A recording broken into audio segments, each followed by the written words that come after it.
रामपुर के 99% मुसलमानों को आजम खान ने किया बर्बाद, भाजपा विधायक ने दिया बयान।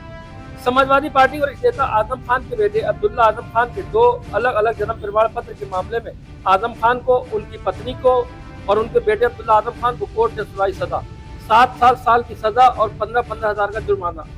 अब्दुल्ला आजम के 2 जन्म प्रमाण पत्र के वादी भाजपा विधायक आकाश सक्सेना से हमने इस मामले पर चर्चा की। आकाश सक्सेना ने बहुत ही मजबूती के साथ मजबूत साक्ष्य के साथ कोर्ट में ये मुकदमा लड़ा और आज आजम खान उनकी बदौलत जेल की सलाखों के पीछे है। आकाश सक्सेना ने कहा, आजम खान को उनके किए हुए जुल्म की सजा उनको मिली है और जो जैसा करता है वैसा ही भरता है। पूरा रामपुर आज बहुत खुश है, खास तौर से यहाँ का मुसलमान। सजा होने के बाद आजम खान ने कहा था, इंसाफ और फैसले में फर्क होता है, ये फैसला है। इस पर आकाश सक्सेना ने कहा, जब जब न्यायपालिका से उनके पक्ष में फैसला आया तो न्यायपालिका जिंदाबाद, उनके विपक्ष में आया तो वे इस तरह के बयान देते हैं। ये आज आजम को उनके किए की सज़ा मिल रही है, तो जैसा करता है वो वैसा ही भरता है। जो जुल्म जो आजम ने किए हैं आज उनको उनकी सज़ा मिल रही है और पूरा रामपुर बहुत खुश है। खासकर यहाँ का मुसलमान आज इसलिए खुश है कि आजम ने 2012 से और 17 की सरकार के बीच अगर हम हिसाब लगाएंगे तो 99% यहाँ के मुसलमानों को बर्बाद किया, इसलिए यहाँ का मुसलमान बहुत खुश है आज। इस कानूनी लड़ाई में किस तरह की परेशानियां आई साक्ष्य इकट्ठा करने के लिए आपको? देखिए, जब ईश्वर साथ होता है और एक लड़ाई सत्य के लिए लड़ी जाती है तो हर चीज़ अपने आप खुद चल कर आती है। मेहनत ज़रूर लगी, समय लगा, क्योंकि आजम ने इस पूरे केस के दौरान कभी भी कानून का सहयोग नहीं दिया। पूरे केस में आजम ने एक बार भी ये सबूत पेश नहीं किया कि जो 2 बर्थ सर्टिफिकेट बने हैं वो गलत बने हैं। दोनों बर्थ सर्टिफिकेट शपथ पत्र के आधार पर बने हुए हैं। पेपर एविडेंस का ये मामला है, इसलिए वो भी बहुत अच्छे तरीके से समझते हैं। वो भी LLM हैं, ऐसा नहीं है, हर चीज़ बहुत बेखूबी समझते। उनको पता था कि उसमें एक दिन सज़ा होनी है, उनको ये भी पता था कि इसमें मैक्सिमम सज़ा कितनी हो सकती है। तो आजम मुझसे बेहतर समझते थे, सिर्फ उस चीज़ को टालने का प्रयास कर रहे थे, जो कि कल वो भी ख़त्म हो गया और आजम को सज़ा मिली। कल जेल में दाखिल होने से पहले आजम खान ने मीडिया से बात करते हुए कहा कि इंसाफ और फैसले में फर्क है, ये फैसला है, इंसाफ नहीं। ऐसा होता है जिसके पास कोई शब्द नहीं होते कहने के लिए। जब जब आजम न्यायपालिका गए, न्यायपालिका में उनका पक्ष का फैसला आया तो न्यायपालिका जिंदाबाद, उनके विपक्ष में आया तो वो इस तरीके के बयान देना, तो ये दुनिया जानती है। और हम हमेशा, चाहे हमारे पक्ष में फैसला आया हो या आजम के पक्ष में फैसला आया हो, हमेशा हम आज भी कहते हैं कि न्यायपालिका के हर फैसले का हम स्वागत करते थे, करते हैं और करते रहेंगे। कल सजा होने के बाद न्यायालय परिसर में समाजवादी पार्टी के समर्थकों ने नारेबाजी की, क्या कहना चाहेंगे? दिखवा रहे हैं उस मामले को, जिसने अगर कोई कानून के विरुद्ध जाके काम किया है तो उस पर कानूनी कार्रवाई होगी, लिख के देंगे हम। अखिलेश यादव ने एक बयान जारी किया है जिसमें उन्होंने कहा है कि आजम खान को मुसलमान होने की सजा मिल रही है। देखिए, सबसे बड़ी बात, जो अपराधी होते हैं उनका कोई मज़हब नहीं होता, इसलिए अखिलेश जी का ये कहना मुझे थोड़ा ये अजीब लगता है, क्योंकि क्या आजम ही मुसलमान है? रामपुर के जो मुसलमानों पे जुल्म हुए हैं, क्या वो मुसलमान नहीं है? आज तक अखिलेश जी क्यों नहीं, जो 26 किसान हैं जिन्होंने आजम पर मुकदमा किया हुआ है, उनके पक्ष में आकर खड़े हुए? उनको तो पैरोगारी करनी चाहिए रामपुर के मुसलमानों के साथ आकर कि आजम ने जो उनकी ज़मीनों पर कब्जे किए हैं उन कब्ज़ों को छुड़ाया जाए। अखिलेश जी को डोंगरपुर वाले मामले में जो 18 मेरे मुसलमान भाई हैं उनकी पैरवी करनी चाहिए। क्या उनकी नज़र में एक मुसलमान है?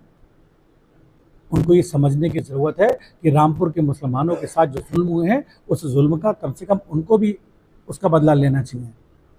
और दूसरा, अखिलेश जी के इस बयान से रामपुर का मुसलमान बहुत दुखी है। उनको इस बात का दुख है कि हमारे लिए आज तक कभी अखिलेश जी ने ये बयान नहीं दिया कि रामपुर के मुसलमानों के साथ बुरा हुआ। जो आजम खान के सताए हुए लोग हैं जिनको प्रताड़ित किया है, उनके लिए आप क्या कर रहे हैं?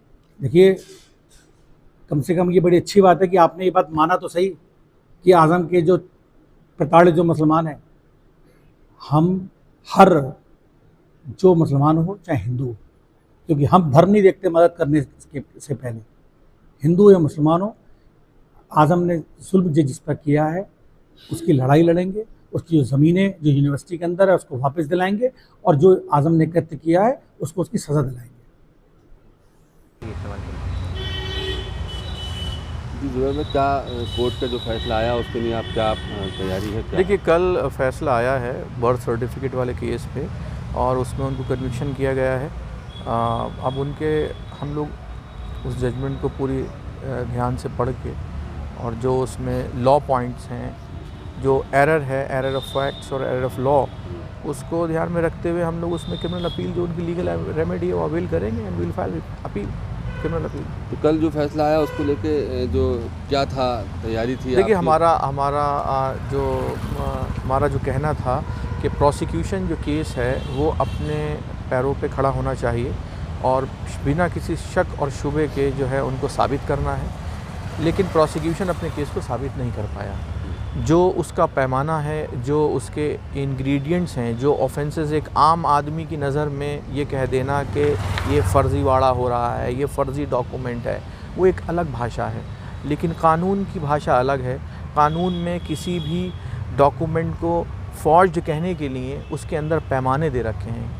वो पैमाने में जब कोई डॉक्यूमेंट आएगा तभी वो फॉर्जरी की कैटेगरी में आएगा। तो हमारा कहना ये था कि फॉर्जरी के जो एसेंशियल इंग्रेडिएंट्स हैं वो नहीं बनते हैं, ना ही चीटिंग के एसेंशियल इंग्रेडिएंट्स बनते हैं। Prosecution case is liable to be rejected, they are liable and the accused deserves to be acquitted. लेकिन हमारी ये बात नहीं मानी गई और कोर्ट ने उनको कन्विक्शन किया है और हम इसमें जो लीगल रेमेडी है उसको अवेल करेंगे।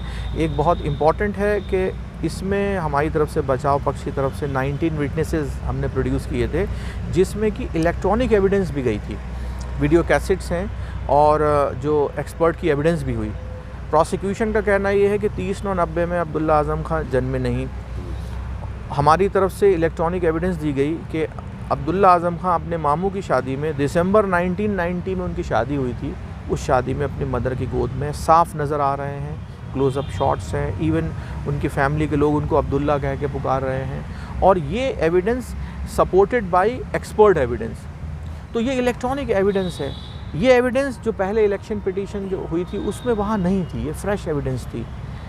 इस एविडेंस के बाद उनका ये कहना कि आप 30/9/90 को पैदा नहीं हुए, वो तो ये कहना हमारी नज़र में, हमारा कहना ये है कि गलत है और जो प्रॉपर एप्रिसिएशन ऑफ एविडेंस नहीं किया गया है, लिहाजा हम इस ऑर्डर को हम चैलेंज करेंगे। चलें।